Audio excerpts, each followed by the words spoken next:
What's up, y'all? This is Tom and this is Like a Math Class. In this video we're continuing on an example from our special derivatives video. So if you want to check out what are the special derivatives, you can check that link down in the description, and let's get to it. Hopefully you've done this one already, but we are trying to find the gradient of g of x where it equals ex minus 1 to the third power minus sine of 4x when x is equal to 0. Okay, so this is going to contain some chain rule problems and our special derivatives. So just to review, if your function is sine of x, then the derivative of that function is cosine of x. So we've got that for us. And if you also remember, if your function is e to the x, then the derivative of that function is also e to the x. These are two things that we're going to want to keep in mind as we work through this problem. So here we are finding the derivative of g of x. Now, one of our techniques for finding the chain rule is to use a little bit of substitution. Sometimes what we do is over on the side we'll say u is equal to e to the x minus 1. So that means that y is equal to u cubed. So if we want to find the derivative of this, if we want to find the derivative of y with respect to x, that means we have to find the derivative of y with respect to u, and we have to multiply that by the derivative of u with respect to x. And we know from our science classes, if we're using our units, those two things cancel out and we're left with just the dy of dx. So that's why this chain rule idea works. So let's start by finding the derivative of y with respect to u, and that is y prime is going to equal 3u squared. And then we're going to find the derivative of u with respect to x. That's this part right here, the derivative of u with respect to x. And that is just going to be e to the x minus 0. So we're left with that. But we're not talking about u. We're actually talking about e to the x minus 1. So when we come back up here to our function, we know that this is going to be 3 times e to the x minus 1 squared times e to the x. So that's the derivative of this piece right here. Here it is right here. And you can also see that those rules right there.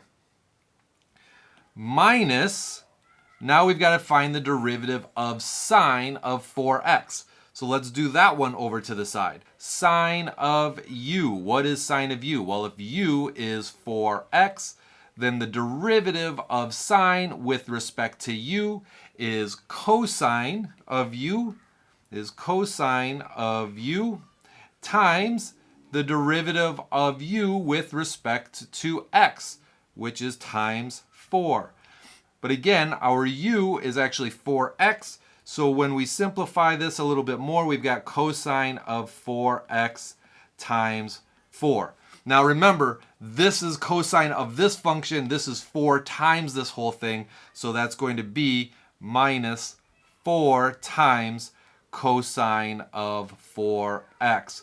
All right, fantastic. So now that we've got all that, we want to find out what happens when x is equal to 0. Before I do that though, I'm going to just simplify a little bit. I'm going to just bring this thing over here just because I prefer how that looks. So I'm going to rewrite this as 3e to the x. You really don't need to do this, but this is just a thing that I like to do. And if there's any simplifying over here, I would do that as well, but there's not, so I'm just kind of rewriting that. So again, you don't have to do this if you don't want. All right, so we're going to find where the derivative is equal, or sorry, we're going to find out where x is equal to 0.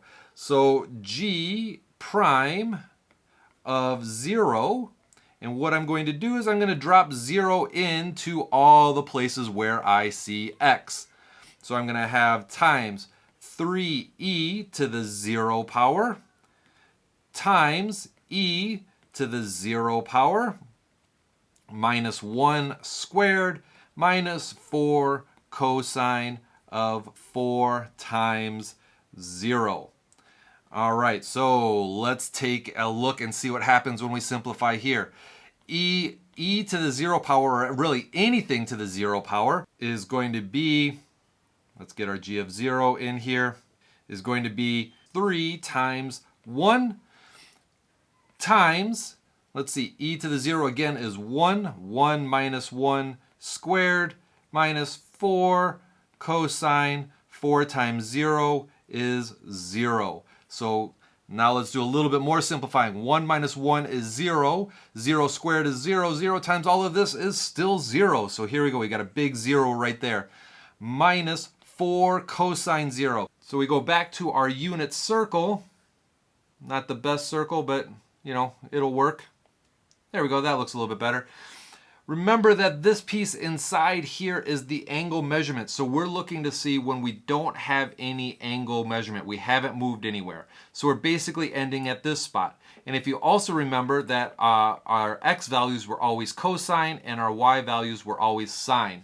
So that means if we're looking at where cosine is equal, or where the angle measurement is 0, what is the cosine value? That's going to be 1. So we're going to have minus 4 times 1, which gives us an ending value of negative 4. So what does that mean? That means when x equals 0, this function has a slope of negative 4.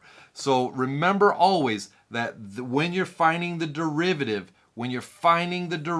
right here, this is saying this is the equation of the slope of the tangent line at any given spot. So the slope at when x is equal to 0 is negative 4. I hope that helped and that was clear. We'll look at a couple other examples where we can use some chain rule and some slightly more IB-esque or IB style questions in the next video. I'll see you there. Make sure you hit the like button.